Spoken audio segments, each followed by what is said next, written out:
ಈಗ ನಾವು Mach pole ಮಾಡೋಣ. ಎಸ್ ಸರ್, ಮಾಕ್ ಫೋಲ್ ಮಾಡೋಣ. ನಿಮಗೆ ಎಲ್ಲ ಥಿಯರಟಿಕಲ್ ಆಗಿ ಗೊತ್ತಿರೋ ಹಾಗೆ ಮ್ಯಾಕ್ಸಿಮಮ್ ಎಷ್ಟು ಮ್ಯಾಕ್ ಫೋಲ್ ಮಾಡಬೇಕು ಅಂತಿಲ್ಲ, ಮಿನಿಮಮ್ 50 ಮಾಡಲೇಬೇಕಂತಿದೆ. ಈಗ ನಾವು ಮಾಕ್ ಫೋಲ್ ಮಾಡೋದಕ್ಕೆ ರೆಡಿ ಇದೆ. ನಾವು ಈಗ ಒಬ್ರು ಕ್ಯಾಂಡಿಡೇಟ್ ಅದಾರ ಅಂತ ತಿಳ್ಕೊಳ್ಳೋಣ, ಒಬ್ಬರನ್ನ ಕರೆದು ಅವ್ರ ಕಡೆಯಿಂದ ಮಾಕ್ ಫೋಲ್ ಮಾಡಿಸ್ತೀವಿ. ಬನ್ನಿ. ಈಗ ನಾವು ಮಾಕ್ ಪೋಲ್ ಮಾಡುವಾಗ ಸರ್ ಒಟ್ಟು 18 ಕ್ಯಾಂಡಿಡೇಟ್ ನಮ್ಮ ಒಂದು ಚಿಕ್ಕೋಡಿ ವಿಭಾಗದಲ್ಲಿ ಇದ್ರೆ ಒಂದು ನೋಟಾ ಇರ್ತದೆ. ಸೊ ಹೀಗಾಗಿ ಒಟ್ಟು 19 ಒಂದು ಬ್ಯಾಲೆಟ್ ಬಟನ್ಗಳು ಆನ್ ಇರ್ತವೆ. ಹಾಗಾದ್ರೆ ನಾವು ಮಿನಿಮಮ್ 50 ಒಂದು ಏನು ಮಾಕ್ ಪೋಲ್ ಅಲ್ಲಿ ಮತವನ್ನ ಮಾಡಬೇಕಾದ್ರೆ ನಾವು ಎಲ್ರಿಗೂ ಈಕ್ವಲ್ ಆಗಿ ಡಿಸ್ಟ್ರಿಬ್ಯೂಟ್ ಅನ್ನ ಮಾಡಬೇಕು. ಹಾಗಾದ್ರೆ 18 ಜನ ಒಂದು ಮತದಾನದಲ್ಲಿ ಇದ್ದಾರೆ ಅಂತಂದ್ರೆ ನಾವು ಒಬ್ಬೊಬ್ಬರಿಗೆ ನಾವು 2 ಮತವನ್ನ ಹಾಕಿದ್ರೆ 18 ಎರಡಲೇ 36 ಒಂದು ಮತ ಆಗ್ತವೆ. ಅಂದ್ರೆ ಪ್ರತಿಯೊಬ್ಬ ಪೋಲಿಂಗ್ ಏಜೆಂಟ್ರನ್ನ ನಾವೇನ್ ಮಾಡ್ಬೋದು ಅಂತಂದ್ರೆ 2 ಅಂದ್ರೆ ಕಂಟಿನ್ಯೂಸ್ ಆಗಿ 2 ಮತ ಹಾಕ್ಲಿಕ್ಕೆ ಕೊಡಬಾರ್ದು, ಸೀರಿಯಲ್ ಆಗಿ ಬರಬೇಕು. ಅಂದ್ರೆ ಮೊದಲ ಕ್ಯಾಂಡಿಡೇಟ್ ಪೋಲಿಂಗ್ ಏಜೆಂಟು ಒಮ್ಮೆ ಫಸ್ಟ್ ಟೈಮ್ ಒಂದು ವೋಟನ್ನು ಹಾಕ್ತಾರೆ, ನಂತರ 2ನೇದವ್ರ ಪೋಲಿಂಗ್ ಏಜೆಂಟು 2ನೇ ವೋಟನ್ನು ಹಾಕ್ತಾರೆ. ಹೀಗೆ ಸೀರಿಯಲ್ ಆಗಿ 18ರವರೆಗೆ ನಾವು ತೆಗೆದುಕೊಂಡು ನಂತರ ನೋಟಾವನ್ನ ನಮ್ಮ ಮತದಾನದ ಅಧಿಕಾರಿಗಳು ಅಲ್ಲಿ ನೋಟಾ ಬಟನ್ ಅನ್ನ ಪ್ರೆಸ್ ಮಾಡ್ತಾರೆ. ಸೊ ಈ ರೀತಿಯಾಗಿ ಮೊದಲಿಗೆ ಪ್ರತಿಯೊಬ್ಬರಿಗೆ ನಾವು 2 ವೋಟನ್ನ ಹಾಕ್ತೀವಿ. ಅಂದ್ರೆ 36 ವೋಟ್ ಆಯ್ತು. ಇನ್ನ 50 ವೋಟ್ ಆಗಬೇಕಾದ್ರೆ 14 ವೋಟನ್ನ ನಾವು ನೋಟಾಕ್ ಹಾಕಿದಾಗ 50 ಸರಿ ಆಗ್ತದೆ. ಈ ರೀತಿಯಾಗಿ ನಾವು ಮಿನಿಮಮ್ 50 ವೋಟನ್ನ ನಾವು ಹಾಕಿ ಮಾಕ್ ಪೋಲ್ ಅನ್ನ ಸರ್ ನಾವು ಮಾಡಬಹುದು. ನಾವು ಪ್ರಾಕ್ಟಿಕಲ್ ಆಗಿ ಈಗ ಮಾಕ್ ಪೋಲ್ ಮಾಡೋಣ. ಹಂಗಿದ್ರೆ ನೀವೇ ಏನಾಗ್ರಿ, ಕಂಟ್ರೋಲ್ ಯೂನಿಟ್ ಮ್ಯಾನೇಜ್ಮೆಂಟ್ ಮಾಡೋರು ನೀವು ಆಗ್ರಿ, ನೀವು APR ಆಗ್ರಿ, ಆಮೇಲೆ ಇವರು PR ಆಗ್ತಾರೆ, ಇಬ್ಬರು ಜನ ಪೋಲಿಂಗ್ ಆಫೀಸರ್ಸ್ ಅಲ್ಲಿ ಕೆಲಸ ಮಾಡ್ತಾ ಇರ್ತಾರೆ. ಏಜೆಂಟ್ರನ್ನ ಕರಿತೀನಿ ನಾನೀಗ, ಮಾಕ್ ಪೋಲ್ ಮಾಡಿಸ್ತೀನಿ. ಇದು ಕಂಟ್ರೋಲ್ ಯೂನಿಟ್ ಎಲ್ಲ ಪ್ರೊಸೆಸ್ ಆದ್ಮೇಲೆ ಇದು ಕಂಟ್ರೋಲ್ ಯೂನಿಟ್ ಅಲ್ಲಿ ಇದು ಆನ್ ಆಗಿರ್ತದೆ. ಯಾವಾಗ ಮಾಕ್ ಪೋಲ್ ಮಾಡೋಕ್ಕಿಂತ ಮುಂಚೆ ನೋಡಬೇಕು, ಇದು ಆನ್ ಆಗಿರ್ತದೆ. ಸೊ ನಾನು ಮೊದಲಿಗೆ ಏನು ಮಾಡ್ತೀನಿ, ಬ್ಯಾಲೆಟ್ ಕೊಡ್ತೀನಿ. ಈ ಕಂಟ್ರೋಲ್ ಯೂನಿಟ್ ಪೂರ್ತಿ ಉಸ್ತುವಾರಿ PO 2 ಅವ್ರ ಹತ್ರ ಇರ್ತದೆ, ಪೋಲಿಂಗ್ ಆಫೀಸರ್ 2 ಅಂತ ಅವ್ರ ಹತ್ರ ಇರ್ತದೆ. ಸೊ ನಾನು ಯಾವಾಗ ಇಲ್ಲಿ ಬ್ಯಾಲೆಟ್ ಕೊಡ್ತೀನಿ, ಇಲ್ಲಿ ರೆಡ್ ಆನ್ ಆಗುತ್ತೆ, ರೆಡ್ ಬಟನ್ ಆನ್ ಬರ್ತದೆ. ಮತ್ತು ಅದೇ ಥರ ಇಲ್ಲಿ ಬ್ಯಾಲೆಟ್ ಯೂನಿಟಲ್ಲೂ ರೆಡಿ ಪೊಸಿಷನ್ ಬರ್ತದೆ. ಸೊ ಇವಾಗ ನೋಡಿ ಇಲ್ಲಿ ರೆಡಿ ಅಂತ ಕಾಣ್ತಿದ್ದಲ್ಲ, ಈ ಗ್ರೀನ್ ಲೈಟ್ ಆನ್ ಆಗಿದೆ. ಸೊ ರೆಡಿ ಪೊಸಿಷನಲ್ಲಿ ಬರ್ತದೆ. ಸೊ ಇವಾಗ ಪ್ರತಿಯೊಬ್ಬರು ಬಂದು ಇಲ್ಲಿ ಓಟನ್ನು ಹಾಕ್ಲಿಕ್ಕೆ ಸ್ಟಾರ್ಟ್ ಮಾಡಬೇಕು.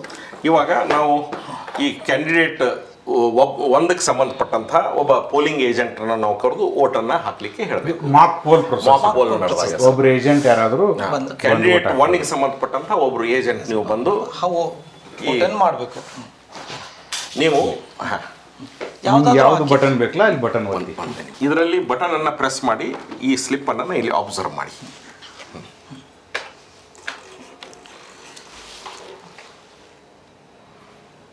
ನೀವು ಯಾರಿಗೆ ವೋಟ್ ಹಾಕಿದಿರಲ್ಲ ಅದೇ ನಂಬರ್ಗೆ ಬಂತಲ್ಲ, ಇದು 7 ಸೆಕೆಂಡ್ ಇರ್ತದೆ, ಅದು ಆಮೇಲೆ ಕಟ್ಟಾಗಿ ಬೀಳುತ್ತದೆ. ಓಕೆ, 7 ಸೆಕೆಂಡ್ ಮಟ್ಟ ಸ್ಲಿಪ್ ಕಂಟಿನ್ಯೂ ಇರ್ತದೆ. ಅಲ್ಲಿವರೆಗೂ ಇದು ಲಾಂಗ್ ಬೀಪ್ ಬರ್ತದೆ. ಆವಾಗ ಮಾತ್ರ ನಿಮ್ದು ವೋಟ್ ಆಯ್ತು ಅಂತ ನೀವು ತಿಳ್ಕೊಬೇಕು. ಇನ್ನು 2ನೇ ಒಂದು ಕ್ಯಾಂಡಿಡೇಟ್ಗೆ ಸಂಬಂಧಪಟ್ಟಂತಹ ಒಬ್ಬ ಪೋಲಿಂಗ್ ಏಜೆಂಟನ್ನು ಕರೆದು ಇವಾಗ ನಾವು ಬ್ಯಾಲೆಟ್ ಅನ್ನ ಇಲ್ಲಿ ಪ್ರೆಸ್ ಮಾಡ್ತೀವಿ. ಅಲ್ಲಿ ಬ್ಯಾಲೆಟ್ ಅನ್ನ ಕಂಪಲ್ಸರಿ ಕೊಡಲೇಬೇಕು ಸರ್. ಬ್ಯಾಲೆಟ್ ಕೊಟ್ಟಾಗ ಮಾತ್ರ ಅಲ್ಲಿ ರೆಡಿ ಇದರಲ್ಲಿ ಇಲ್ಲಿ BG ಬರುತ್ತೆ ಕಂಟ್ರೋಲ್ ಯೂನಿಟ್, ಅವಾಗ ಅಲ್ಲಿ ಬ್ಯಾಲೆಟ್ ಯೂನಿಟ್ ಗ್ರೀನ್ ಅಲ್ಲಿ ರೆಡಿದಲ್ಲಿ ಬರ್ತದೆ. ಇವಾಗ ಇಲ್ಲಿ ರೆಡ್ ಇದು ಆನ್ ಆಗ್ತದೆ. ಆನ್ ಆಗಿ ಇಲ್ಲಿ 7 ಸೆಕೆಂಡ್ವರೆಗೆ ನಾವು ಯಾರಿಗೆ ಮತವನ್ನು ಹಾಕಿರ್ತೀವಿ ಅವರು ಒಂದು ಸಿಂಬಾಲ್ ಒಂದು ಸ್ಲಿಪ್ಪು ಅಲ್ಲಿ ಡಿಸ್ಪ್ಲೇ ಆಗಿ ಕಟ್ಟಾಗಿ ಬೀಳುತ್ತದೆ. ಸೊ ಈಗ 2ನೇ ಕ್ಯಾಂಡಿಡೇಟ್ ಪೋಲಿಂಗ್ ಏಜೆಂಟ್ರು ಮತವನ್ನು ಹಾಕಿದರು. ಇನ್ನು 3ನೇ ಒಂದು ಕ್ಯಾಂಡಿಡೇಟದ ಒಂದು ಮತದಾನ ಏಜೆಂಟ್ರು ಮೂರನೇ ಒಂದು ಬ್ಯಾಲೆಟ್ ಮೂರನೇದು ಇಲ್ಲಿಯೂ ಸಹ ರೆಡ್ ಲೈಟ್ ಆನ್ ಆಯಿತು. ಇಲ್ಲಿ ಸ್ಲಿಪ್ ನೋಡು ಕನ್ಫರ್ಮ್ ಮಾಡ್ಕೋಬೇಕು ನೀವು ಯಾವುದು ನಿಮ್ಮದು ಪಕ್ಷ ಅಭ್ಯರ್ಥಿ ಹೆಸರು ಮತ್ತು ಚಿಹ್ನೆ ಇದೆ, ಅದೇ ಇಲ್ಲಿ ಅಭ್ಯರ್ಥಿ ಸೀರಿಯಲ್ ನಂಬರು ಮತ್ತು ಅಭ್ಯರ್ಥಿ ಹೆಸರು ಮತ್ತು ಚಿಹ್ನೆ ಬಂದಿರುತ್ತದೆ. ಇನ್ನು ಇದಾದ ಮೇಲೆ 4ನೇ ಕ್ಯಾಂಡಿಡೇಟ್ ಒಂದು ಪೋಲಿಂಗ್ ಏಜೆಂಟ್ರು ಅಲ್ಲಿ ಲಭ್ಯ ಇಲ್ಲದಂಥ ಸಂದರ್ಭದಲ್ಲಿ ಅವರು ಬಂದಿರಲಿಲ್ಲ ಅಂತಂದರೆ ಅವಾಗ ನಾವು ಪೋಲಿಂಗ್ ಆಫೀಸರಲ್ಲಿ ಮತದಾನ ಸಿಬ್ಬಂದಿಯಲ್ಲಿ ಒಬ್ಬರು ನಾವು 4ನೇ ಒಂದು ಕ್ಯಾಂಡಿಡೇಟ್ಗೆ ಮತವನ್ನು ನಾವು ಹಾಕಬೇಕು. ನಾನೇ ಮಾಡ್ತೀನಿ ಈಗ ಅದನ್ನು ಓಕೆ ಸರ್ ನೋಡಿ ಸರ್ ಇದು ಬಂದಿದೆ. ಓಕೆ, ನಾನು 4 ನಂಬರಿಗೆ ಮತ ಹಾಕಿದ್ದೀನಿ, ಇಲ್ಲಿ 4 ನಂಬರ್ ತೋರಿಸ್ತಾ ಇದೆ, ಆಮೇಲೆ ಪಕ್ಷದ ಚಿಹ್ನೆಯನ್ನು ತೋರಿಸ್ತಾ ಇದೆ, ಮೇಲೆ ಹೆಸರು ಕೂಡ ತೋರಿಸ್ತಾ ಇದೆ. ಸೊ ಈ ರೀತಿಯಾಗಿ ನಾವೇನ್ ಮಾಡಬೇಕು, ಮೊದಲು ಈ 18 ಜನರಿಗೆ ನಾವು ಸೀರಿಯಲ್ ಆಗಿ ಒಂದೊಂದು ಓಟಗಳನ್ನ ಕೊಟ್ಟು ಒಂದು ರೌಂಡ್ ಅನ್ನ ನಾವು ಒಂದು ಸುತ್ತದ ಒಂದು ಮತದಾನವನ್ನ ಇಲ್ಲಿ ಮುಗಿಸ್ಬೇಕು. ಒಂದು ವೇಳೆ 18 ಜನ ಕ್ಯಾಂಡಿಡೇಟ್ ಇದ್ರೆ 18 ಜನರಿಗೆ ಹಾಕ್ಲೇಬೇಕಾ ಓಟನ್ನ ಮಾಕ್ ಪೋಲ್ದಲ್ಲಿ? ಹೌದು ಸರ್, ಮಾಕ್ ಪೋಲ್ ಅಲ್ಲಿ 18 ಜನರಿಗೆ ಹಾಕ್ಲೇಬೇಕು ವಿತ್ ನೋಟಾ 19ನೇದು ಹಾಕಬೇಕು ಸರ್. ಒಂದ್ ವೇಳೆ ಅವ್ರು ಬಂದಿಲ್ಲ ಅಂದ್ರೆ ಕ್ಯಾಂಡಿಡೇಟ್ ಏಜೆಂಟ್ ಬಂದಿಲ್ಲ ಅಂದ್ರೆ ನಮ್ಮ ಪೋಲಿಂಗ್ ಆಫೀಸರೇ ಹಾಕ್ಬೇಕು. ಅಂದ್ರೆ ಎಲ್ಲಾ ಬಟನ್ ಗಳನ್ನ ಚೆಕ್ ಮಾಡಬೇಕು. ವರ್ಕಿಂಗ್ ಉದ್ದೇಶ ಅದೇ ಸರ್. ಸೊ ಮಷಿನ್ಗಳು ಎಲ್ಲಾ ರೀತಿ ಸರಿಯಾಗಿ ವರ್ಕ್ ಆಗ್ತಿದ್ದೇವೆ ಅಂತ ಏಜೆಂಟ್ರಿಗೂ ಅಭ್ಯರ್ಥಿಗೂ ಮತ್ತೆ ನಮ್ಮ ಸಿಬ್ಬಂದಿ ವರ್ಗದವರು ಕನ್ಫರ್ಮ್ ಆಗೋದಕ್ಕೆ ನಾವು ಮಾಕ್ ಪೋಲ್ ಮಾಡಿದ್ರೆ ಕನಿಷ್ಠ 50 ಮಾಕ್ ಪೋಲ್ ಆಗ್ಬೇಕು, ಇನ್ಕ್ಲೂಡಿಂಗ್ ನೋಟಾ. ಅಂದ್ರೆ ಬಹಳಷ್ಟು ಕೆಲವೊಂದು ಜನರಿಗೆ ತಪ್ಪು ಕಲ್ಪನೆ ಏನಿರುತ್ತೆ ಸರ್ ಅಂತಂದ್ರೆ, ಯಾವುದೇ ಬಟನ್ ಅನ್ನು ಒತ್ತಿದ್ರು ಒಬ್ಬರಿಗೆ ಅದು ಮತ ರೆಕಾರ್ಡ್ ಆಗ್ತದೆ ಅನ್ನುವಂಥ ಒಂದು ತಪ್ಪು ಕಲ್ಪನೆ ಇರ್ತದೆ. ನಮ್ಮ ಒಂದು ಮಷೀನ್ ಆ ರೀತಿ ಅದು ಕೆಲಸ ಮಾಡೋದಿಲ್ಲ ಅನ್ನೋದನ್ನ ನಾವು ಖಾತ್ರಿ ಪಡಿಸ್ಲಿಕ್ಕೆ, ಗ್ಯಾರಂಟಿಯನ್ನ ಕೊಡಿಸ್ಲಿಕ್ಕೆ ನಾವು ಪ್ರತಿಯೊಬ್ಬರಿಗೂ ಒಂದು ಈಕ್ವಲ್ ಆಗಿ ಮತವನ್ನ ಹಾಕುವಂಥ ಒಂದು ಕಾರ್ಯವನ್ನ ಮಾಡೋದೇ ಮಾಕ್ ಪೋಲ್ ಪ್ರೊಸೆಸ್ ಅದು ಸರ್. ಈಗ ನಾವು 18 ಜನ ಇದ್ರೆ 18 ಜನರಿಗೆ 2 ಓಟನ್ನು ಈಕ್ವಲ್ ಆಗಿ ಕೊಡ್ತೀವಿ. ಮುಂದೆ 50 ಆಗ್ಬೇಕಾದ್ರೆ ಇನ್ನು ನಾವು 14 ಓಟ್ಗಳು ಉಳಿತಾವೆ ಸರ್. ಆ 14 ಓಟ್ಗಳನ್ನ ನೋಟ್ ಆಗಿ ನಾವು ಹಾಕಬೇಕಾಗ್ತದೆ. ಸೊ ಈ ರೀತಿಯಾಗಿ ಮಾಕ್ ಪೋಲ್ ಪ್ರೊಸೆಸ್ ಅನ್ನ ನಾವು ಮಾಡಬೇಕು. ಇದು ಮಾಕ್ ಪೋಲ್ ಪ್ರೊಸೆಸ್ ಆದ ತಕ್ಷಣ ಕ್ಲಿಯರ್ ಮಾಡಬೇಕು ಅಂತ ಬಹಳ ಒತ್ತಿ ಹೇಳ್ತಾರೆ. ಅದು ಯಾವ ತರ ಕ್ಲಿಯರ್ ಮಾಡಬೇಕು ಸರ್ ಅದನ್ನ ಹೇಳ್ತೀವಿ ಸರ್. ಈಗ ಸಡನ್ ಆಗಿ ನಾವು ಅಂದ್ರೆ ಕ್ಲಿಯರ್ ಅದು ಕೊನೆ ಬರುವಂತ ಹಂತ ಸರ್. ಈಗ ಮಾಕ್ ಪೋಲ್ ನಾವು ಟೋಟಲ್ ಅನ್ನ ನಾವು ಎಲ್ಲರೂ ಹಾಕಿದ ಮೇಲೆ ನಾವು ಏನ್ ಮಾಡ್ಬೇಕು ಸರ್ ಅಂತಂದ್ರೆ, ಟೋಟಲ್ ಬಟನ್ ಅನ್ನ ಪ್ರೆಸ್ ಮಾಡಿ ನೋಡ್ಬೇಕು. ಟೋಟಲ್ ಬಟನ್ ಅನ್ನ ಪ್ರೆಸ್ ಮಾಡಿ 50 ಏಜೆಂಟ್ರಿಗೆ ತೋರಿಸ್ಬೇಕಲ್ಲ, ಏಜೆಂಟ್ರ ಸಮ್ಮುಖದಲ್ಲಿ ತೋರಿಸ್ಬೇಕಾಗ್ತದೆ. ಸೊ ನಾನು ಇವಾಗ ಟೋಟಲ್ ಅಂತ ಬಟನ್ ಅನ್ನ ಪ್ರೆಸ್ ಮಾಡ್ತಾ ಇದ್ದೇನೆ. ಇಲ್ಲಿ ನೋಡಿ, ಇವಾಗ ಟೋಟಲ್ ಅಂತ ನಾನು ಪ್ರೆಸ್ ಮಾಡಿದಾಗ ಫಸ್ಟ್ ಹೇಳ್ತದೆ ಬ್ಯಾಟ್ರಿ ಪರ್ಸೆಂಟೇಜ್ ತೋರಿಸ್ತಾ ಇದೆ. ಇದು ಬ್ಯಾಟ್ರಿ ಹೈ 94% ಅಂತ ತೋರಿಸ್ತಾ ಇದೆ. ಇದಾದ ನಂತರ ತನ್ನ ಸೀರಿಯಲ್ ನಂಬರ್ ಹೇಳ್ತಾ ಇದೆ, ಕಂಟ್ರೋಲ್ ಯೂನಿಟ್ ಸೀರಿಯಲ್ ನಂಬರ್ ಹೇಳ್ತಾ ಇದೆ. ಡೇಟ್ ಆ್ಯಂಡ್ ಟೈಮಿಂಗ್ ಆಯಿತು. ಸೊ ಟೋಟಲ್ ಕ್ಯಾಂಡಿಡೇಟ್ ಎಷ್ಟಂತ ತೋರಿಸ್ತಾ ಇದೆ.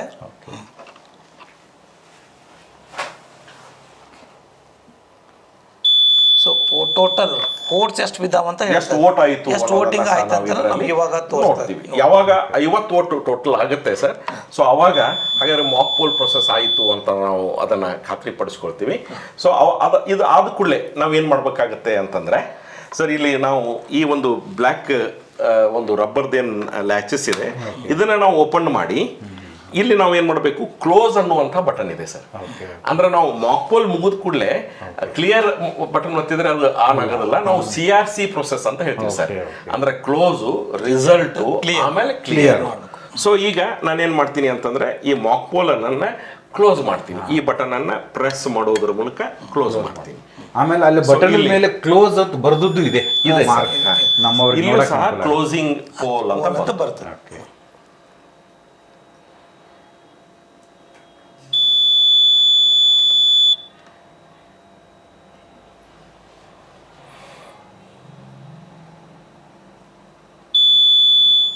ಟೋಟಲ್ ಎಷ್ಟು ಕ್ಯಾಂಡಿಡೇಟ್ ಇದ್ದಾರೆ ಅಂತ ಹೇಳ್ತಾ ಇದೆ. ಮತ್ತೊಂದ್ಸಲ ಹೇಳುತ್ತೆ, ಕ್ಯಾಂಡಿಡೇಟ್ ಎಷ್ಟು, ಆಮೇಲೆ ಎಷ್ಟು ಪೋಲ್ ಆಗಿದೆ, ಟೋಟಲ್ ಅನ್ನೋದು ಹೇಳ್ತಾ ಇದೆ. ಸೊ ಇಷ್ಟಾದ್ಮೇಲೆ ಸರ್ ನಾವ್ ಏನ್ ಮಾಡ್ಬೇಕು, ಈ ಒಂದ್ಸಲ ನಾವು ಕ್ಲೋಸ್ ಆದ್ಮೇಲೆ ನೆಕ್ಸ್ಟ್ ಬ್ಯಾಲೆಟ್ ಕೊಟ್ಟು ವೋಟ್ ಮಾಡ್ಲಿಕ್ಕೆ ಆಗೋದಿಲ್ಲ. ಅದನ್ನ ಹೇಳ್ಬೇಕು. ಅದಂದ್ರೆ ಯಾಕಂದ್ರೆ ಏನಾಗುತ್ತೆ, ಮಷಿನ್ ಕ್ಲೋಸ್ ಆದ್ಮೇಲೆ ವೋಟಿಂಗ್ ಆಗ್ತದ ಅನ್ನೋ ತಪ್ಪು ಕಲ್ಪನೆ ಇದೆಲ್ಲ, ಅದಾಗಲ್ಲ. ಒಂದ್ಸಲ ನಾವು ಕ್ಲೋಸ್ ಆದ್ಮೇಲೆ ನೀವು ಎಷ್ಟು ಸಲ ಬ್ಯಾಲೆಟ್ ಕೊಟ್ಟರು ಸರ್ ತೋರಿಸಿ ಸರ್. ಒಂದು ಕ್ಲೋಸ್ ಆದ್ಮೇಲೆ ನಾವು ಬ್ಯಾಲೆಟ್ ಅನ್ನ ಕೊಟ್ಟರೆ ಇನ್ವಾಲಿಡ್ ಅಂತ ಬರ್ತದೆ. ಅಂದ್ರೆ ನಾವು ಮತದಾನ ಮುಗಿದ ಮೇಲೆ ನಾವು ಕ್ಲೋಸ್ ಅಂತ ಬಟನ್ ಪ್ರೆಸ್ ಮಾಡಿದಾಗ ನಂತರ ನಾವು ಎಲ್ಲಿ ಹೊರಗಡೆ ಹೋದ್ರು ಸಹ ಮತವನ್ನ ರೆಕಾರ್ಡ್ ಮಾಡ್ಲಿಕ್ಕೆ ಈ ಮಷೀನ್ ಅಕ್ಸೆಪ್ಟ್ ಮಾಡೋದಿಲ್ಲ ಅನ್ನೋದನ್ನ ನಾವು ಖಾತ್ರಿಯನ್ನ ಪಡಿಸ್ತೀವಿ. ಹಾಗಾದ್ರೆ ಇದು ಈ ಕ್ಲೋಸಿಂಗ್ ಪ್ರೊಸೆಸ್ ಆದ್ಮೇಲೆ ನಾವೇನ್ ಮಾಡ್ಬೇಕು ಸರ್, ಈ ನಾವು ಈ ಒಂದು ಡ್ರಾಪ್ ಬಾಕ್ಸ್ ಅಲ್ಲಿ ವಿವಿಪ್ಯಾಟ್ ಡ್ರಾಪ್ ಬಾಕ್ಸ್ ಅಲ್ಲಿ ಬಿದ್ದಿರುವಂತಹ ಒಂದು ಸ್ಲಿಪ್ಗಳನ್ನ ನಾವು ತೆಗೆದುಕೊಳ್ಬೇಕು. ಹಾಗಾದ್ರೆ ಇವುಗಳನ್ನ ನಾವು ಸಾರ್ಟ್ ಮಾಡಬೇಕು. ಯಾವ ರೀತಿ ಸಾರ್ಟ್ ಮಾಡಬೇಕು ಅಂತಂದ್ರೆ, ಕ್ಯಾಂಡಿಡೇಟ್ ನಂಬರ್ 1ಗೆ ಎಷ್ಟು ವೋಟ್ ಬಿದ್ದಿದ್ದಾವೆ, ಕ್ಯಾಂಡಿಡೇಟ್ 2ಗೆ ಎಷ್ಟು ಬಿದ್ದಿದ್ದಾವೆ. ಈಗ ನಾವು ಈ ಪ್ರತಿಯೊಬ್ಬರಿಗೂ ಎರಡೆರಡು ಮತಗಳನ್ನು ಹಾಕಿದ್ದೀವಿ. ಸೊ ಹೀಗಾಗಿ ಪ್ರತಿಯೊಬ್ಬರಿಗೂ ಎರಡೆರಡು ಮತಗಳು ಅವ್ರ ಒಂದು ಸಿಂಬಾಲು ಮತ್ತು ಹೆಸರಿಗೆ ಆಧಾರವಾಗಿ ನಾವು ಇಲ್ಲಿ ಮೊದಲು ಸಾರ್ಟ್ ಮಾಡಿ ಇಟ್ಕೊಳ್ಬೇಕು ಸರ್. ಇದನ್ನು ಸಾರ್ಟ್ ಮಾಡಿ ಇಟ್ಕೊಂಡ ಮೇಲೆ ಆಮೇಲೆ 7 ಸ್ಲಿಪ್ ಏನು ಬಿದ್ದಿರ್ತಾರೋ ಅವ್ನು ಸಪ್ರೇಟ್ ಆಗಿ ಇಟ್ಕೊಳ್ಬೇಕು. ಇದನ್ನು ಇಟ್ಕೊಂಡ ಕೂಡಲೇ ನಂತರ ನಾವು ರಿಸಲ್ಟ್ ಬಟನನ್ನು ಪ್ರೆಸ್ ಮಾಡಿದಾಗ ಕ್ಯಾಂಡಿಡೇಟ್ ನಂಬರ್ 1ಗೆ ಎಷ್ಟು ವೋಟ್ ಅಂತ ಬಿದ್ದಿರ್ತಾವ ಅವಾಗಲೇ ನಾವು ಏನು ಮಾಡಿಬಿಡೋದು ಸ್ಲಿಪ್ ಇದನ್ನ ತೋರಿಸೋದು. ಟೋಟಲ್ ಟ್ಯಾಲಿ ಆಗಲಿಕ್ಕೆ ಅಂದ್ರೆ ಈ ಪೇಪರ್ ವಿವಿಪ್ಯಾಟು ಎಷ್ಟು ವೋಟ್ ರಿಕಾರ್ಡ್ ಆಗಿದಾವೆ ಕ್ಯಾಂಡಿಡೇಟ್ಗೆ ಅನ್ನೋದು ಮಷೀನ್ದಲ್ಲೂ ಮತ್ತು ಪೇಪರ್ದಲ್ಲೂ ಎರಡೂ ಸೇಮ್ ಇದೆ ಅನ್ನೋದನ್ನು ನಾವು ಖಾತ್ರಿ ಮಾರ್ಕೋಲಲ್ಲಿ ಮಾಡ್ತೀವಿ. ಸೊ ಈ ರೀತಿಯಾಗಿ ನೀವು ಈಗ ರಿಸಲ್ಟ್ ಬಟನನ್ನು ಪ್ರೆಸ್ ಮಾಡ್ತಾರೆ. ಇವಾಗ ನಾನು ರಿಸಲ್ಟ್ ಬಟನನ್ನು ಪ್ರೆಸ್ ಮಾಡಿದ್ದೀನಿ. ಸೊ ಹೇಳ್ತಾ ಇದೆ ಪೋಲ್ ರಿಸಲ್ಟ್ ಅಂತ ತೋರಿಸ್ತಾ ಇದೆ.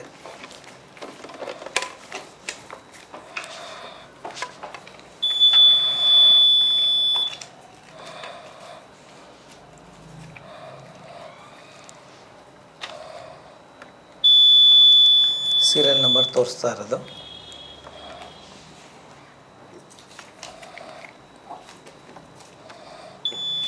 ಕ್ಯಾಂಡಿಡೇಟ್ ಎಷ್ಟು ಅಂತ ಕ್ಯಾಂಡಿಡೇಟ್ ತೋರಿಸ್ತಾ ಇದ್ದೆ. ಈ ರಿಸಲ್ಟಲ್ಲಿ ಪ್ರತಿಯೊಬ್ಬರು ಕ್ಯಾಂಡಿಡೇಟ್ಗೂ ಹೇಳ್ತಾ ಹೋಗುತ್ತೆ. ಕ್ಯಾಂಡಿಡೇಟ್ 1ಗೆ ಎಷ್ಟು ವೋಟ್ ಬಿದ್ದಿದೆ, ಕ್ಯಾಂಡಿಡೇಟ್ 2ಗೆ ಎಷ್ಟು ವೋಟ್ ಬಿದ್ದಿದೆ, ಕ್ಯಾಂಡಿಡೇಟ್ 3ಗೆ ಎಷ್ಟು ಬಿದ್ದಿದೆ, ಈ ಥರ 18 ಕ್ಯಾಂಡಿಡೇಟ್ಗೆ ಯಾರ್ಯಾರಿಗೆ ಎಷ್ಟೆಷ್ಟು ವೋಟ್ ಬಿದ್ದಾವೆ ಸರಿಯಾಗಿದೆ ಅಂತ ಎಲ್ಲ ವೋಟ್ಗಳು ಪ್ರತಿಯೊಂದು ಕ್ಯಾಂಡಿಡೇಟ್ಗೂ ಎಷ್ಟೆಷ್ಟು ವೋಟ್ ಬಿದ್ದಾವೆ ಅಂತ ತೋರಿಸ್ತಾ ಹೋಗುತ್ತೆ. ನೋಡಿ ಇವಾಗ ಈಗ ಕ್ಯಾಂಡಿಡೇಟ್ ನಂಬರ್ 1ಗೆ ನಾವು 2 ವೋಟ್ ಅಂತ ಅಲ್ಲಿ ತೋರಿಸಿದ್ರೆ ಹಾಗಾದ್ರೆ 2 ವೋಟ್ ಪೇಪರ್ಗಳನ್ನು ನಾವು ಇಲ್ಲಿ ತೋರಿಸ್ಬೇಕು. ನೋಡಿ ಇಲ್ಲಿ ಕ್ಯಾಂಡಿಡೇಟ್ 2ಗೆ ಎಷ್ಟು ವೋಟ್ ಬಿದ್ದಾವೆ ಅಂತ ಇಲ್ಲಿ ತೋರಿಸ್ತಾ ಇದೆ. ಸೊ ಅದೇ ರೀತಿ ಇಲ್ಲಿ ಪೇಪರು ಅದು ಇಲ್ಲಿ ಅಂದ್ರೆ ಇದನ್ನ ನಾವು ಸೈಮಲ್ಟೇನಿಯಸ್ ಆಗಿ ಮಾಡ್ತಾ ಹೋದ್ರೆ ಟೈಮ್ ಅನ್ನ ನಾವು ಸರ್ ಸೇವ್ ಮಾಡಬಹುದು. ಅಂದ್ರೆ ರಿಸಲ್ಟ್ ಇಲ್ಲಿ ತೋರಿಸುವಾಗಲೇ ಇಲ್ಲಿ ಪೇಪರ್ ಸ್ಲಿಪ್ಗಳು ಸಹ ಅವ್ರು ಕೌಂಟ್ ಮಾಡಿ ಅವ್ರ ಮುಂದೆ ಟ್ಯಾಲಿ ಆಗಬೇಕು. ಅಂದ್ರೆ ಇಲ್ಲಿ ಇರೋ ಕ್ಯಾಂಡಿಡೇಟ್ಗಳಿಗೂ ಎಷ್ಟು ವೋಟ್ಗಳಿದ್ದಾವೆ ಆ ಸ್ಲಿಪ್ಪು ಅಷ್ಟೇ ಇರಬೇಕು. ಸೊ ಅದೇ ಟ್ಯಾಲಿ ಆಗ್ತಾ ಇರಬೇಕು. ಸೊ ಈ ರೀತಿಯಾಗಿ 18 ಅಂದರೆ ನಮ್ಮಲ್ಲಿ ಏನು ನಾವು ಕ್ಯಾಂಡಿಡೇಟ್ ಸೆಟ್ ಮಾಡಿರ್ತೀವಿ 19 ಅಂತ ಹೇಳಿ 19 ಕ್ಯಾಂಡಿಡೇಟ್ಗೆ ಎಷ್ಟೆಷ್ಟು ವೋಟ್ ರಿಕಾರ್ಡ್ ಆಗಿದ್ದಾವೆ ಅನ್ನೋದು ನಮ್ಮ ಕಂಟ್ರೋಲ್ ಯೂನಿಟಲ್ಲಿ ಅದು ತೋರಿಸ್ತಾ ಹೋಗ್ತದೆ. ಸೊ ಅದೇ ಪ್ರಕಾರ ನಾವು ಸ್ಲಿಪ್ಪನ್ನು ನಾವು ತೋರಿಸ್ತಾ ಹೋಗಿ ಹಾಗಾದ್ರೆ ಈ ಮಷೀನ್ದಲ್ಲೂ ಮತ್ತು ಇಲ್ಲಿ ಪೇಪರ್ದಲ್ಲೂ ಸೇಮ್ ಇದೆ, ಯಾವುದೇ ರೀತಿಯಲ್ಲಿ ವ್ಯತ್ಯಾಸ ಆಗೋದಿಲ್ಲ ಅನ್ನೋದನ್ನು ನಾವು ಪೋಲಿಂಗ್ ಏಜೆಂಟ್ರಿಗೆ ಆಮೇಲೆ ನಮ್ಮ ಎಲ್ಲ ಮತದಾರರಿಗೆ ನಾವು ಈ ಮೂಲಕ ನಾವು ಪಾರದರ್ಶಕವಾಗಿ ಯಾವುದೇ ದೋಷಗಳಿಲ್ಲದೆ ಒಂದು ಚುನಾವಣೆ ನಡೀತದೆ ಅನ್ನೋದನ್ನು ನಾವು ತೋರಿಸಲಿಕ್ಕೆ ನಾವೇನು ಮಾಡ್ತೀವಿ ಅಂತಂದರೆ ಈ ಮಾಕ್ ಪೋಲನ್ನು ಅನುಕು ಮತದಾನವನ್ನು ನಾವು ಮಾಡ್ತೀವಿ ಸರ್. ಜೊತೆಗೆ ಅದು 18 ಕ್ಯಾಂಡಿಡೇಟ್ ಆಗುವವರೆಗೆ ತೋರಿಸೋದೇ ಅದು. ಹೌದು, 18 ನನಗೆ ಶಾರ್ಟ್ ಕಟ್ ಬೇಕಂತೇಳಿ ಇಮಿಡಿಯೇಟ್ ನ ಇಷ್ಟೇ ಕ್ಲೋಸ್ ಮಾಡಕ್ ಬರಲ್ಲ. ಅದು ಬಹಳ ಇಂಪಾರ್ಟೆಂಟ್ ಸರ್. ಪ್ರತಿಯೊಂದು ಒಬ್ಬೊಬ್ಬನಿಗೂ ಈಗ ಸಪೋಸ್ ನಡುವಿನ ಕ್ಯಾಂಡಿಡೇಟ್ ಏನು ಓಟ್ ಇಲ್ಲ ಅಂದ್ರೂ ಅದು ತೋರಿಸೋದೇ ಜೀರೋ ಅಂತಾನೆ ತೋರಿಸಲೇಬೇಕು ಸರ್. ಆತ ಸೊ ಈ ರೀತಿಯಾಗಿ ಈಗ 11ನೇ ಕ್ಯಾಂಡಿಡೇಟ್ ಆಯಿತು. ಆ ಥರ ಸ್ಪರ್ಧಿಸಿರ್ತಕ್ಕಂಥ ಅಭ್ಯರ್ಥಿಗಳು ಎಷ್ಟಿರ್ತಾರಲ್ಲ ಎಲ್ಲ ಕ್ಯಾಂಡಿಡೇಟ್ ಆಗಿ ಲಾಸ್ಟ್ಗೆ ನೋಟಾನು ಕೂಡ ತೋರಿಸುತ್ತೆ. ಅಲ್ಲಿ ಕ್ಯಾಂಡಿಡೇಟ್ಗಳ ಹೆಸರು ಬರೋದಿಲ್ಲ, ಓನ್ಲಿ ಕ್ಯಾಂಡಿಡೇಟ್ 1, 2, 3 ಆ ಥರ ಬರುತ್ತೆ. ಏಜೆಂಟ್ರಿಗೆ ಅವ್ರನ್ನ ಕಳಿಸ್ಬಿಡೋಣ್ರಲ್ಲ. ಎಸ್.